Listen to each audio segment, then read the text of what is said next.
អូយបាទចូលមួយជើងឆ្វេងរបស់អេរិចធ្ងន់ណាស់បាទធ្ងន់មែនទែនណាបងប្អូនបាទធ្ងន់មែនទែនបាទការព្យាយាមទាត់ក្រោមមួយរបស់អេរិច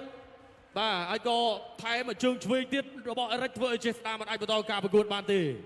បាទបាទអរគុណណាស់យ៉ាងណាការប្រកួតនេះអ្នកអង្គការសំអាងវឌ្ឍនៈលោកបានឧបត្ថម្ភជូនទៅដល់បង្គោលក្រហមធនជាស្ដារនៅទឹកប្រាក់50,000 រៀល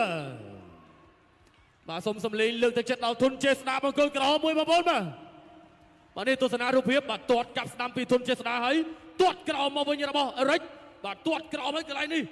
ទាត់កាប់ឆ្វេងចូលពេញណាស់កន្លែងនេះអូយបាទការទាត់ឆ្វេងរបស់អេរិចត្រង់នេះបាទយើងទស្សនាម្ដងទៀតបាទទាត់ស្ដាំរបស់ចេស្ដាបន្ទាប់ពីទេស្ដាទាត់ស្ដាំបាទទាត់ជើងក្រោមវិញអេរិចបាទទាត់ក្រោមហើយរឿងអត់ទៅទាត់ឆ្វេងមកមួយជើងទៀតរបស់អេរិចបាទត្រង់ចំណុចនេះបាទធ្វើឲ្យចេស្ដាមិនអាចបន្តការប្រកួត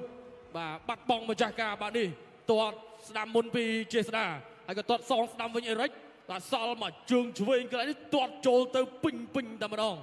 បាទចូលទៅពេញតែម្ដង